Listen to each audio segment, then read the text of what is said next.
Relire le monde au travers des écrits des diplomates.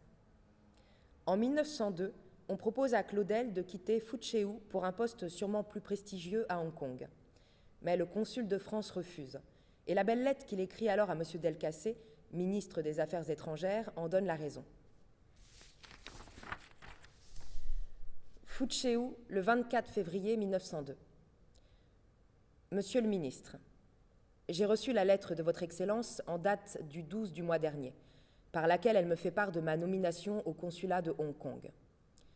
Je suis très sensible aux termes flatteurs dans lesquels elle veut bien m'annoncer cette mutation.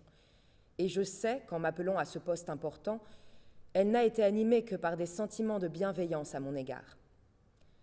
Je me permets cependant, comme je l'ai fait hier par télégramme, comme je l'avais fait 15 jours auparavant dès la première nouvelle de mon changement que j'avais reçue par le chancelier de Hong Kong, de vous demander respectueusement mais instamment de me laisser au poste que j'occupe actuellement.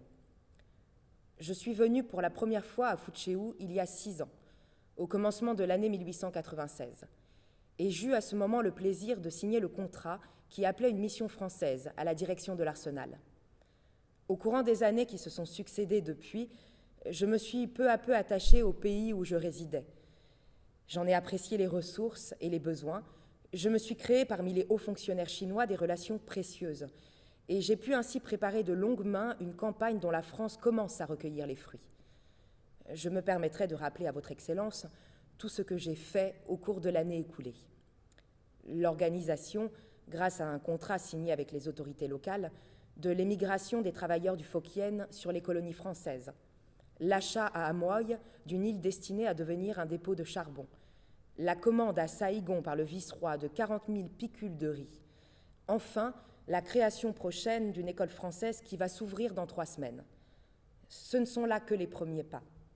Dans quelques jours va être signé un contrat, déjà conclu verbalement, concédant gratuitement à une société française des privilèges exclusifs en matière de mines, de chemins de fer, etc., dans 3 préfectures, représentant plus du tiers du territoire de la province. J'ai reçu l'assurance que cette première concession en entraînerait d'autres. Et j'ai la conviction de voir, si l'on me laisse ici, notre pays prendre dans la province, au point de vue économique, une situation tout à fait prépondérante. J'ai seulement besoin qu'on me laisse du temps devant moi et de me sentir bien assis dans le poste que j'occupe. Ma présence à Fu-Chiu est indispensable pour l'établissement de la compagnie et pour lui faciliter ses premiers pas. L'exemple de l'Arsenal est là pour prouver tous les inconvénients qu'un changement de consul peut entraîner en Chine pour une entreprise qui débute. Votre Excellence sait du reste que je n'ai jamais fatigué le ministre de demandes d'intervention et que là où j'ai passé, j'ai toujours su m'arranger pour régler les affaires discrètement et pacifiquement. En ce qui concerne Hong Kong, je prie respectueusement votre Excellence de vouloir bien remarquer que je suis totalement étranger aux affaires de ce poste, qui sont essentiellement différentes de celles que j'ai l'habitude de traiter depuis mon entrée dans la carrière extérieure. Je ne suis nullement le fonctionnaire appliqué, ponctuel, aimant à écrire et dont on a besoin dans ce poste d'information. De plus, les goûts personnels des agents ont après tout quelque importance dans la question, car il est bien rare qu'un homme fasse de bonne besogne dans un poste qu'il a en haine et qui lui a été imposé. Or, les différents séjours que j'ai faits à Hong Kong m'ont donné pour cette ville une profonde aversion, et je déclare ouvertement que je préfère ma mise en disponibilité à l'obligation d'y fixer ma résidence. Une des critiques les plus fréquentes et les moins injustifiées qui sont adressées aux consuls français porte sur la fréquence des mutations dont ils font l'objet. Cet inconvénient est surtout grave en Chine, où il faut beaucoup de temps pour prendre position, où la patience, la persévérance, l'unité dans un dessein bien mûri et obstinément poursuivi sont des éléments de succès décisifs et où les questions de personnes sont capitales. Je cite par exemple l'affaire du riz, qui, engagée par moi au commencement de 1899, n'a abouti qu'à la fin de l'année dernière.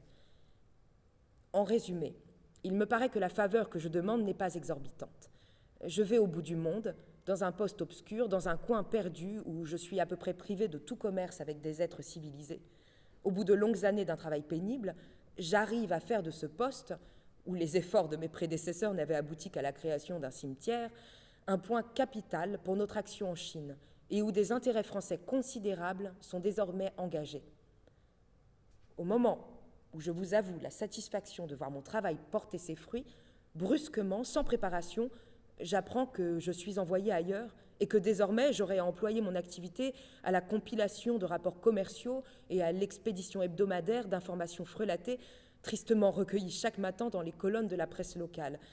Je ne demande pas d'avancement ni de distinction honorifique. Je ne désire qu'une chose, que l'on me laisse où je suis. J'ai le malheur de m'intéresser à mon métier et à ma tâche.